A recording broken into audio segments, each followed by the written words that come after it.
Kubalové patří mezi nejvýraznější etnické skupiny Angoly.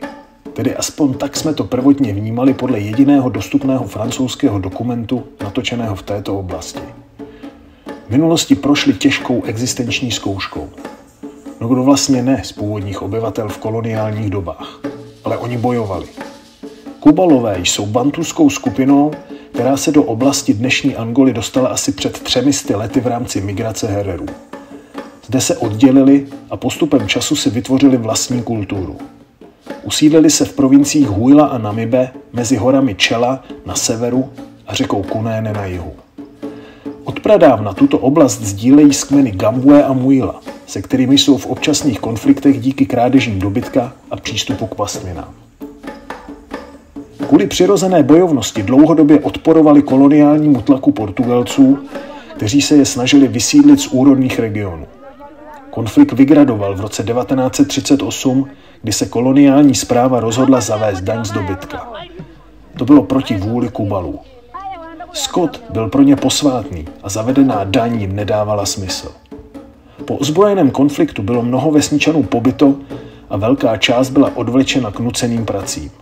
Ani to je nezlomilo a do dnešní doby mají silnou pozici v regionální společnosti. Většina starších žen má na hlavě jednoduše ovázané modré šátky.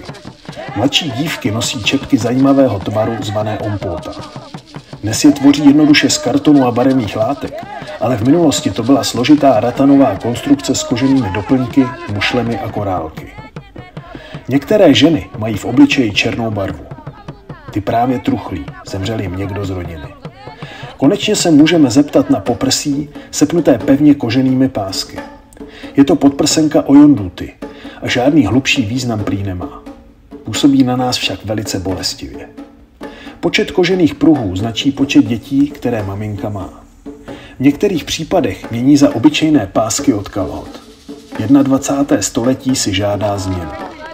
Ženy dále nosí dekorace na krku a končetinách. Zaujaly nás kovové náramky, které musí kupovat na trhu, protože nemají kováře. Všímáme si zbroušených předních horních zubů všech žen. Při širokém úsměvu ukazují vyražené spodní dva řezáky. Je to velice bolestivá procedura, která souvisí s přerodem do dospělosti. Existuje legenda, která vypráví, že na noc opouští zuby ústa a vrací se ráno potřísněné exkrementy. Probíhají bujaré oslavy, velice těžko hledáme někoho, s kým bychom si jednoduše povídali. Přisedáme k charismatické ženě, která si právě zapaluje dýmku o pési. Sedí u nízké chýše tvaru širokého jehlanu. Na konstrukci skůlů je nanesena tlustá vrstva směsi hovězích exkrementů a písku. Materiál dobře izoluje horko, ale v období dešťů se musí obnovovat. Vše se točí kolem rodiny a dobytka. Obojí tvoří základ společnosti. Dobytek určuje bohatství rodiny a s tím souvisí i postavení ve společnosti. Krávy jsou součástí výměnného obchodu, platby za nevěstu, ale i jako důležité obětiny při mimořádných událostech. Otec je hlavou rodiny a má rozhodující slovo. Ovšem není to tak přímočaré, protože společnost je matrilineární a dědí se po matčině línii. Kubalové se mohou brát pouze mezi rozdílnými klany a nikdy nemůže dojít ke svazku s jedincem z jiného kmene. Ve většině případech se jedná o sňatky předem domluvené mezi rodiči. Dívce bývá v tu dobu maximálně 14 let, chlapci bývají o něco starší. Po domluvě a společné oslavě pár musí počkat ještě několik let, než dojde k právoplatnému sňatku. Vše záleží na domluvě, ale hlavně na určeném počtu dobytka, který si žádá rodina budoucí nevěsty. Pokud se jedná o první manželku, tak stojí většinou 3 nebo 4 krávy. Za další manželku musí zaplatit krávy 2. Ze zajímavosti jsme zjišťovali cenu dobytka na trhu ve městě. Stojí v přepočtu necelých $700. Ve společnosti je dokonce akceptovatelné ženu prodat, pokud je muž v existenční nouzi nebo si se ženou jednoduše nerozumí.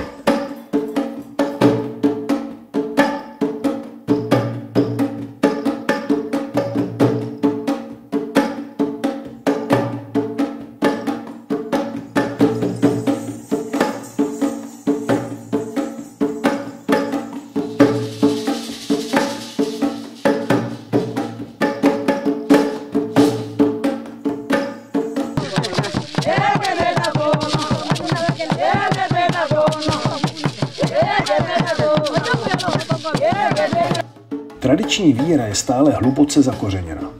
Stejně jako po staletí bojovali proti tlaku koloniální moci, tak v dnešní době ve větší míře stále odolávají vlivu křesťanských misionářů. Samozřejmě, že ne všichni, ale v mnoha vesnicích stále věří v nejvyššího boha Huku. Uctívají také duchy předků a stále důležitou roli hraje věštění. Používají talismany a amulety, které nosí štěstí a brání negativním vlivům. Všímáme si zdobených dřívek na zádech malých dětí. Ty je chrání před nemocemi a neštěstím. Zesnulé ukládají do hrobů na zvláštní místa. Podle důležitosti zemřelého obětují počet dobytka a lebky tvoří náhrobky. Skalní malby Chitundu Hulu. Některé materiály uvádí stáří 20 000 let. Nějak se nám tomu nechce věřit. Nemáme k tomu žádný důvod, ale známe odhadované stáří křováckých skalních výtvorů v Jižní Africe. Nejstarší se uvádí 4 000 let. Přicházíme k nízké skalní jeskyni a uleháme na záda. Pozorujeme výtvory dávné historie. Je to fascinující. Mlčíme a každý v obrázcích hledáme to své. Něco je možná pták, něco připomíná motýla, něco rybu. Později hledáme podrobnější informace. Moc jich ale není, ale hlavně se značně rozporují. Průzkum maleb začal v roce 1953. Poblíž se našly archeologické nálezy, které podle radiokarbonové analýzy jsou z počátku 1. tisíciletí před naším letopočtem. Nikdo ale neprokázal časovou souvislost mezi nálezy a malbami. Později byly odebrány pigmenty z některých maleb a výsledky ukázaly vznik v prvních staletích našeho letopočtu. Zároveň se teorie různí v tom, co malby znamenají a lidé kterého kmene je v minulosti vytvořili. To už se asi nikdy nedozvíme. A je to na škodu? Vždyť nemusíme přece vědět vše. Skalní zprávy nebyly určeny nám. To neznámo je vzrušující.